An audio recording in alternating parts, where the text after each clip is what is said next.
Hello and thanks for joining us on Nationwide on the network service of the NTA. I'm Naja'atu Tijani. Remember that this broadcast is being streamed live on our website, nta.ng/live, on YouTube and our other social media handles displayed on the screen.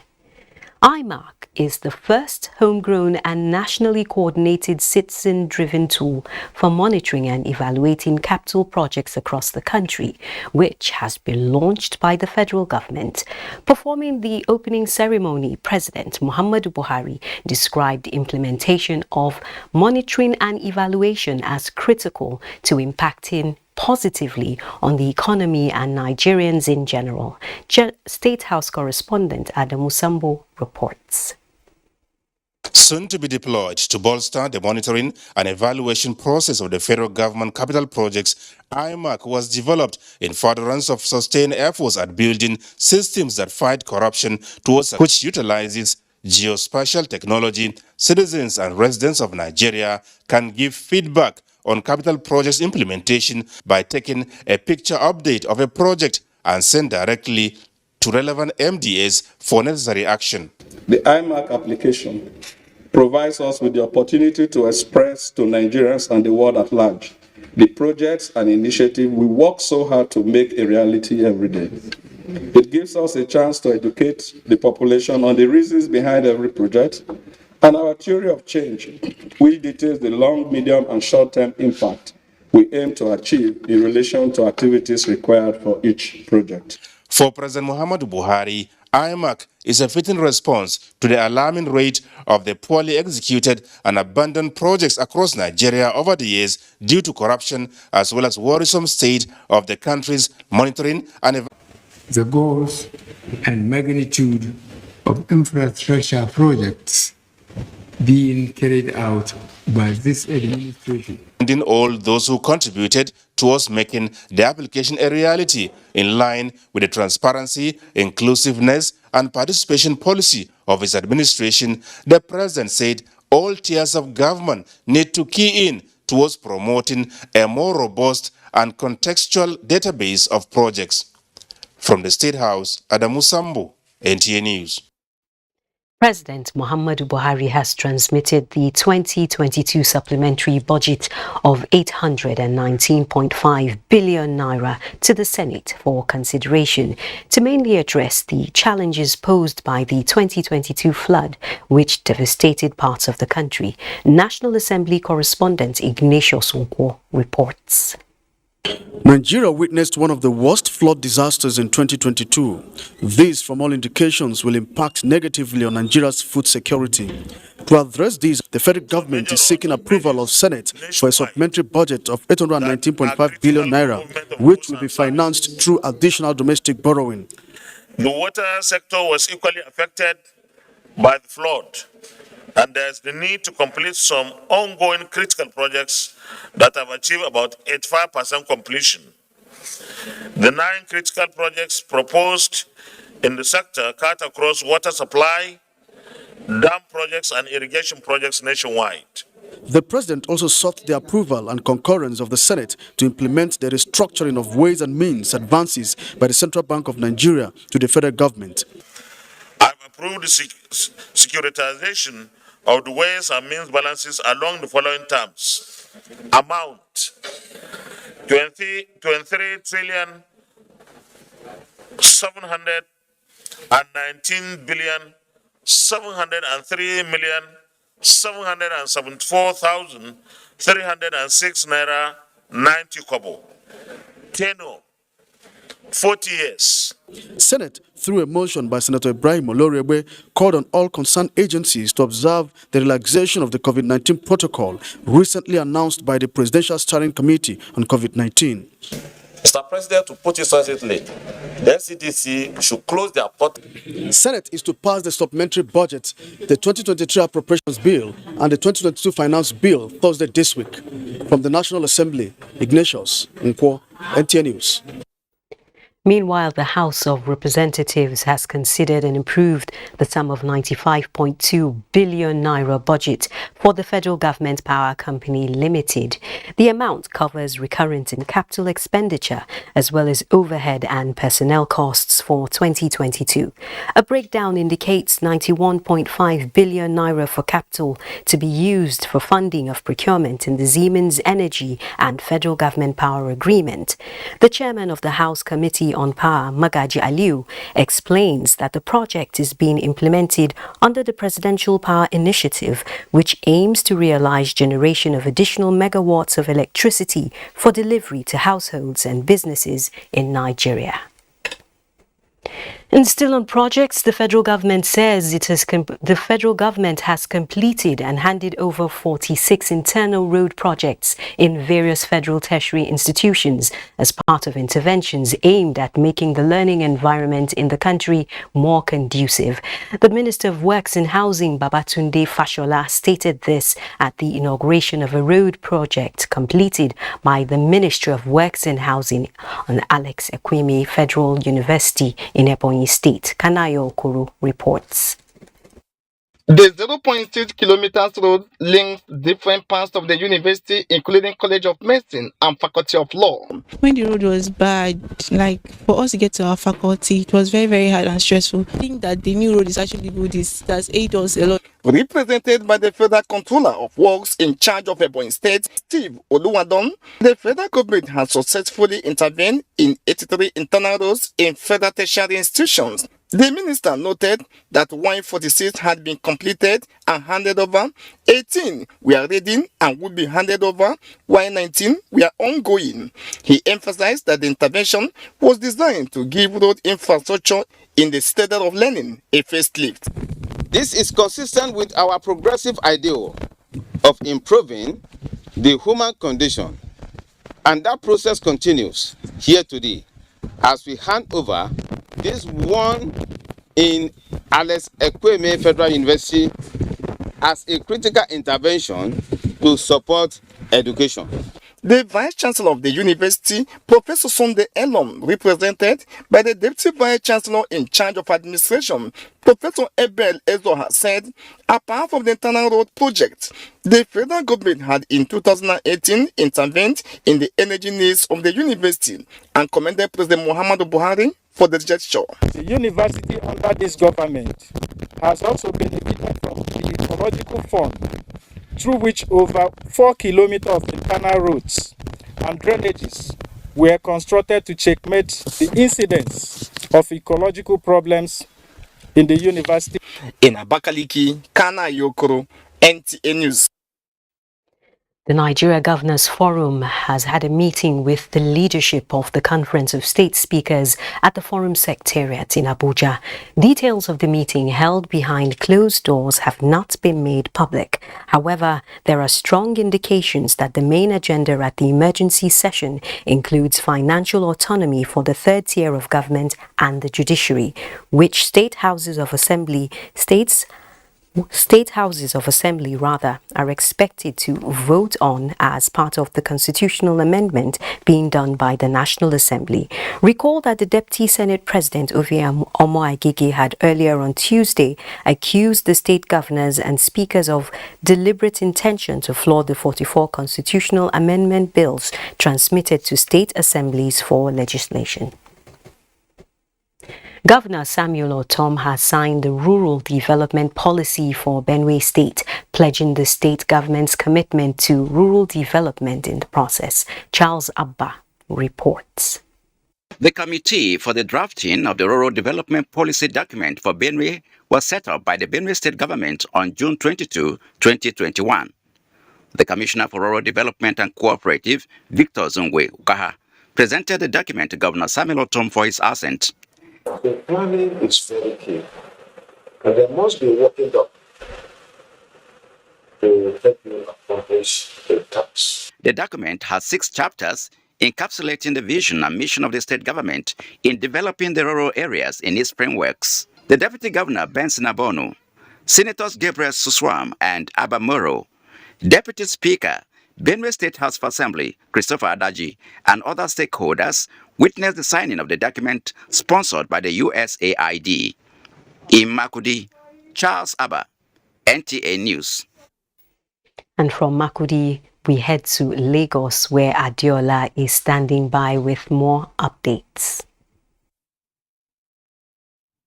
Thank you for joining us in Lagos.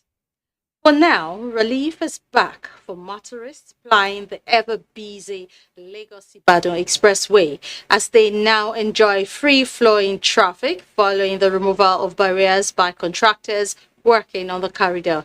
Adeniyi Taiwo, who monitored traffic situation along the axis, filed this report. Up to December 12 this year, when the Federal Ministry of Works and Housing ordered the removal of barriers and diversions along the Lagos-Ibadan Expressway, this type of scenario was a daily reality for commuters along the corridor. Now, despite a high influx of vehicular traffic inbound and outbound Lagos for the Yuletide season, this free-flowing traffic has become the new order, offering a glimpse of what traveling along the corridor will look like when the project is finally delivered. While getting a feel of the expressway myself, I ran into Adeniyi Daniel, a resident in one of the communities along the highway, who offered his opinion. Those of us living in this axis, we have been suffering seriously. But since they opened the road, the traffic is very, very okay now. I parked newly here, but I've not parked fully. So I was like, okay, let me wait till let me see what is going to happen before I could finally park there. Yesterday I passed through here anyway. It was free. Now I think they stopped them at the right time, and we can live better now. Isolated cases of gridlock, such as this one, are however still being recorded on the expressway due to the attitude of some motorists who either drive against traffic or constitute obstruction on the busy highway. Although his men now have less chaotic situations to manage, Lagos State Sector Commander of the Federal Safety Corps, who was out on patrol to enforce the Operation Zero Tolerance for road crashes, says more boots are being deployed now to reduce or manage crashes. We have our ambulances, we have motorbikes, all set to make sure that despite the free road, we record zero crash within this period. But we know naturally crash could occur. The quick response is already being put into consideration.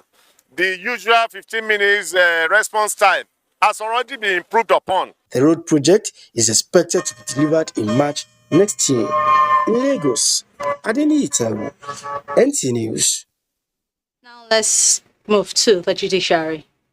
18-year-old niece to Aderemi Olaleye, wife of Dr. Femi Olaleye, alleged to have been defiled by her in-law, has confirmed the allegation of sexual molestation against the doctor before Justice Ramon Oshodi of the Special Offences Court sitting in Ikeja, Lagos. Dana Ajale reports that this was after the alleged victim took the witness box to confirm the allegation. At the resumed hearing, the victim narrated before Justice Rahman Oshodi how Dr. Olaleye has been sleeping with her for 1 year and she each time refused him.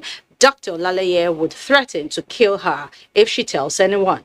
Dr. Olufemi Olaleye had earlier denied the allegations, which he pleaded not guilty to. He was, however, granted bail of 50 million naira and was later reduced to 40 million naira with several conditions, including 2 sureties with 3 years evidence of tax payment and property worth 40 million naira.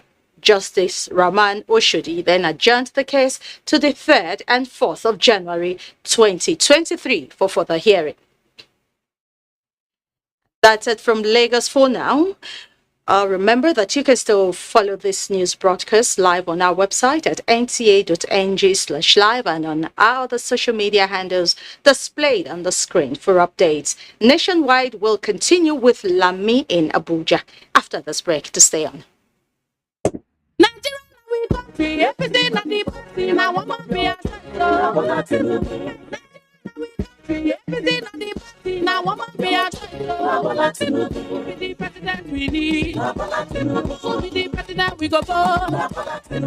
People of Nigeria don't talk them say na Asiwaju Bola Tinubu them want as president of Nigeria. Our country people get many reasons we make them all agree say na Asiwaju Bola Tinubu them choose for this president election. Yes, so Bola Tinubu na man wey sabi anything wey him put in hand, he dey work wella. He do better work for Lagos State when he be governor. Till today, Lagos people see they enjoy from all the better things wey Jaburata for Lagos. People of Nigeria, he good to make we vote for who sabi. As it can't be so, make we all come out for election day and vote Bola Ahmed Tinubu as president of Nigeria. Vote Senator Kashim Shettima as vice president. Vote APC, the party with the broom. Who be the president we go vote?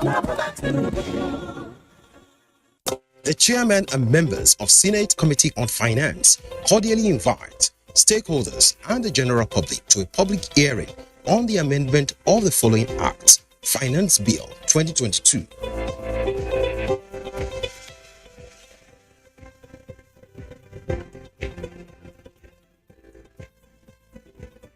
The public hearing is scheduled to hold as follows. Date: Thursday, 22nd December 2022. Time: 11 a.m.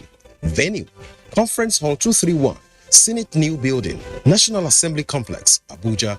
Consequently, the underlisted stakeholders are expected to make presentation at the public hearing.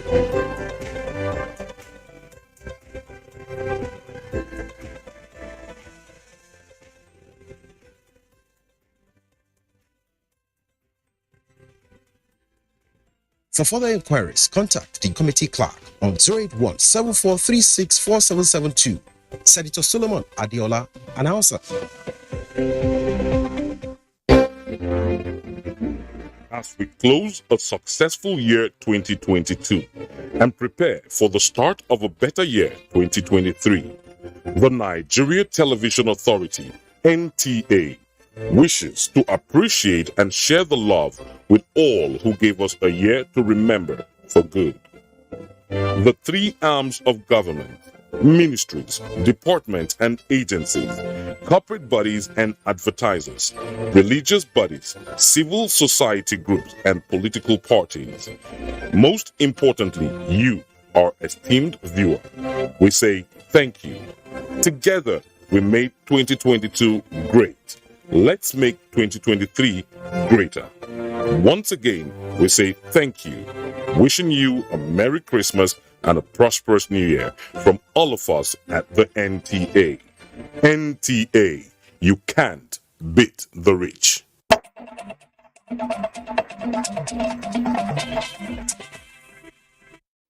Thanks for staying tuned. A coalition of civil society organizations is urging the Department of State Services to discontinue plans to arrest the governor of the central bank, Godwin Emefiele. In a peaceful protest staged within the central area of the FCT Abuja, the group pointed to a number of economic policies initiated by the Central Bank of Nigeria to revive the country's economy, especially the monetary policy which brought about the redesigning of Naira notes. Most advanced economy in the whole world have gone cashless. And it's the same thing the governor of Central Bank is doing now. So now Nigeria can move from where we are now to where other members of the countries are. I want all Nigerians, all youths, women and men to stand firmly with Emefiele, the CBN governor. We have deep respect for the DGSSS. We have deep respect for the institution called DSS. I want to say here and now that they should allow the CBN governor to focus on his mandate while encouraging the governor to also at this point ensure that his policies are to the betterment of the Nigerian people. We are self officer president. We have seen it.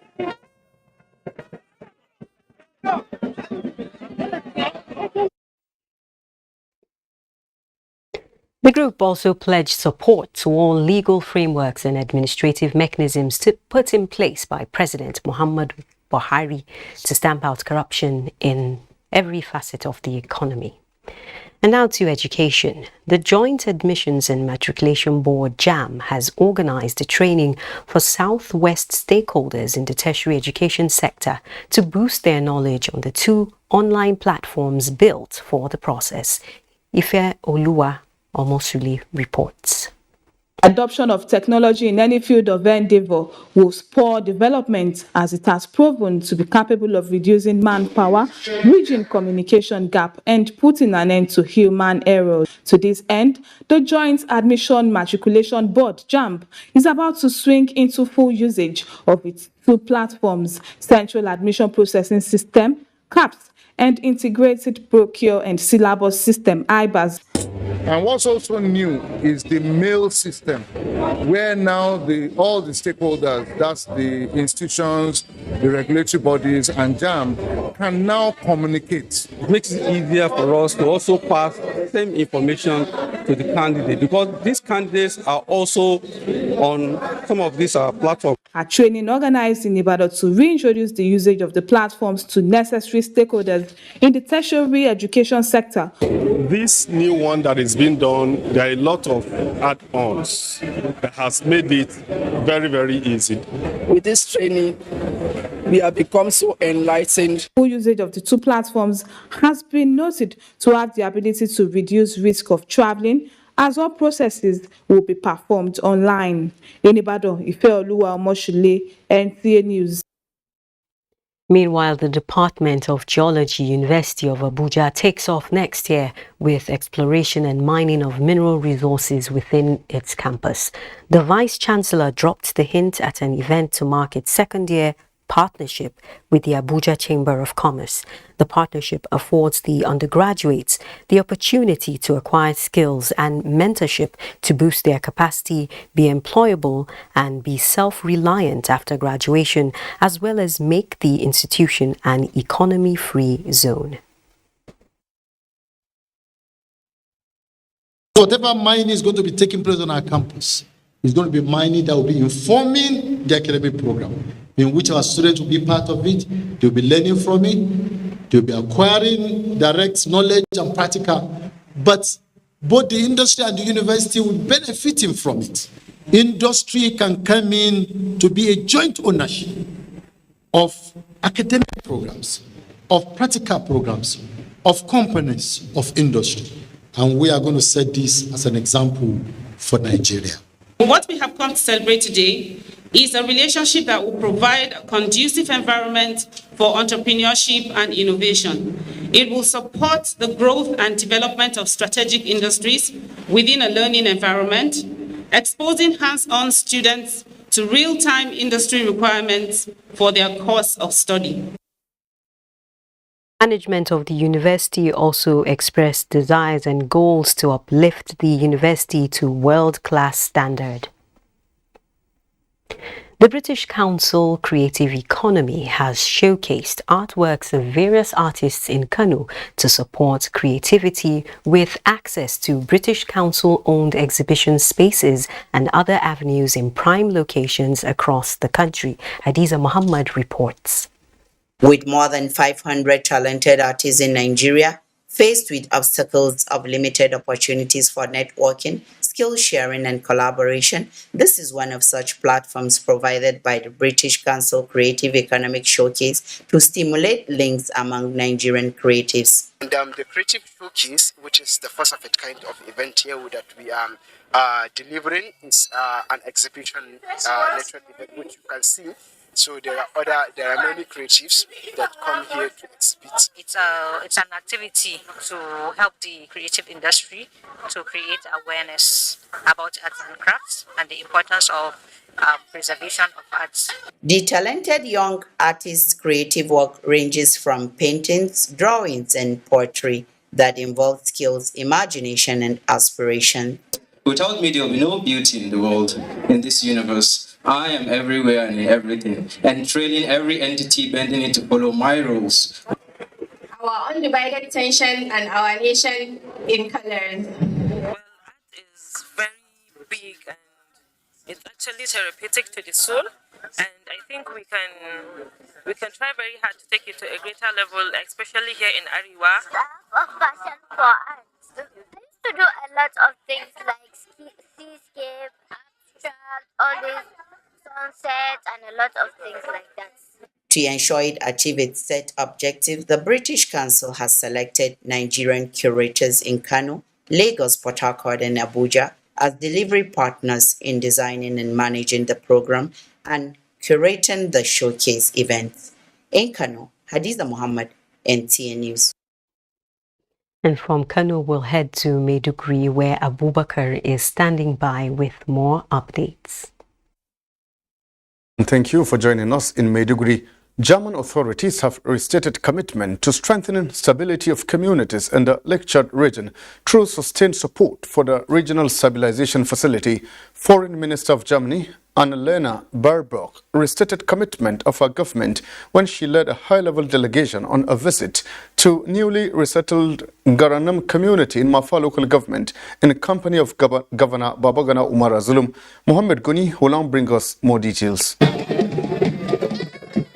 Garanam village in Mapa local government area is one of the communities revealed and resettled by the Borno state government with the support of the UNDP. Through the regional stabilization facility, UNDP constructed 500 houses in Garanam, while the Borno state government built 350 houses and provided livelihood support to the returnees. Germany is said to have contributed 50 million euro to the Nigerian window of the facility, making it the single largest donor among countries that include UK, Sweden, Norway, and Canada, among others.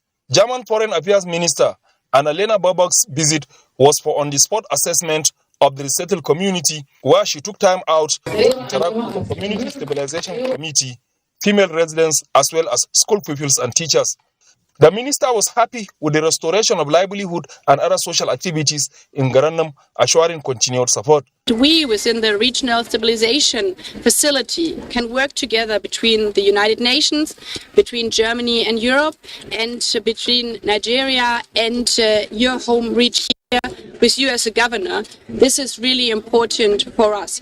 Governor Wagana Omar Zulum lauded the German government for the largest donation, which he said had supported rebuilding of communities. The government of Germany has contributed a lot to our regional stabilization facility, and this has gone a long way in addressing the root causes of the insurgency. The community appreciated the minister for her passion to improve the laws of the community. In Maiduguri, Mohammed Goni, NTA News. Let's look at issues concerning security now. Theatre Commander joined Task Force Northeast Operation Hadinkai. Major General Christopher Musa says allegation of abortion against the military by an international media organization is a deliberate act to tarnish the image of the military and the nation. General Musa stated this in Maiduguri while debunking the allegation. Memuna Garba completes the story. Theatre Commander Operation Hadinkai Major General Christopher Musa said the military has nothing to do with abortion, stressing that so far 83,000 terrorists have surrendered, out of which 20,000 women have given birth to over 1,000 babies, and the military has done nothing to them. He described the allegation as falsehood and unacceptable, saying it is a deliberate attempt to undermine the capability of the military. We have over 200 NGOs working in Maiduguri, in the Northeast in general. We have the whole UN organizations that are here. So if they are indicting the military, and something they said over since 2013 till date, that's 9 years, is an indirect indictment on the UN, and the NGOs are equally working. And there's some kind of misunderstanding from the reports Mary Stokes delivered on their successes in doing abortion. And that's when this other UN, the Reuters, being a UK-based organization, took it up and tried to malign the military. The theatre commander said already Chief of Defense Staff has called on human rights organization to investigate the allegation. And after that, Reuters should be called to book. They must account for what they have done, because this is a deliberate malignment of Nigerian army, the Nigerian military, the Nigerian government in general, and it is totally unacceptable. On general security situation in the northeast, General Musa said the region is calm, but the military will continue to intensify all-round operations to ensure peace reigns throughout the Yuletide season. He further assured that the peace being enjoyed will be sustained just as the elections and census programs will be hitch-free. In Maiduguri, Maimuna Garba, NTA News. You're just joining us. You're on to Nationwide on the largest television network in Africa, the NTA. More reports as we now return to Abuja. Oh, better days are coming. Better days that gives us hope and strength. To keep this hope alive, bring the smiles back to all Nigerians. It's a new dawn in Nigeria. Renewed hope beckons on our people. The silver lining dots the skies. The firmament portents a bright future as the people of Nigeria move to vote a man whom they have come to trust for the realization of their aspirations for a better Nigeria. That man is Asiwaju Bola Tinubu. He has been tested. He can be trusted. Vote Asiwaju Bola Tinubu as President of Nigeria 2023. Vote Kashim Shettima as Vice President. Vote APC. Surely with Bola Ahmed Tinubu, the smiles are returning. We are close to home. Bring the smiles back to all Nigerians.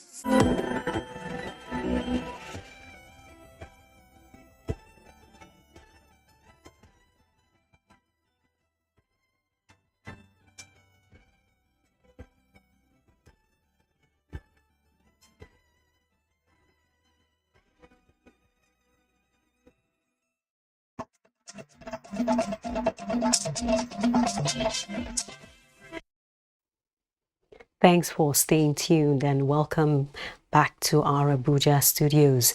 The First Lady of Nigeria, Aisha Buhari, has donated food items including rice to various women groups in the country as part of the usual gesture to commemorate Christmas and end-of-year activities.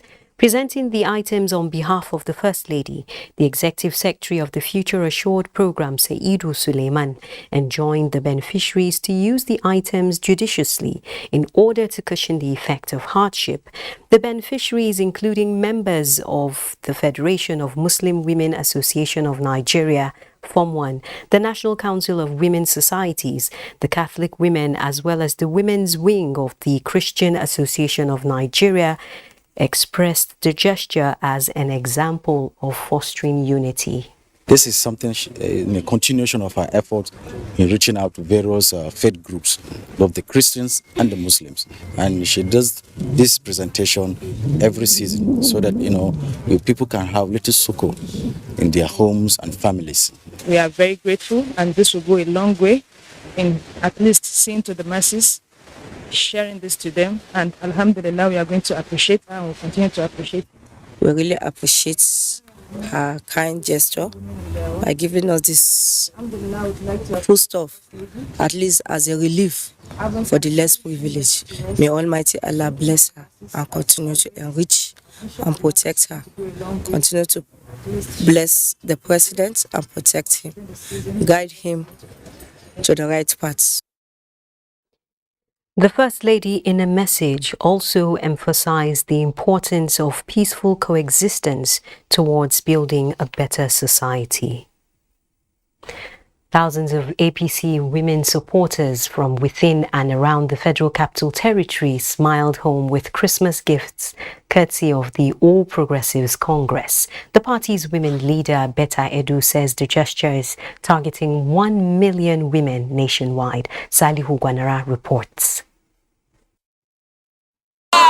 It has nothing to do with vote buying or elections. This is simply telling the women who have stood by APC from January to December, thank you. This, she added, is a humanitarian gesture to make the Nigerian woman happy. As the women here take home 10 kg bag of rice, they equally take home this message from the party. Every single woman should go out there and collect their PVCs, even beyond women. Men, remember, that's your right, that's your power to decide the next 4 years. This has been going on throughout the year. relief materials, cash, support, flood support, and more is going to come. So as the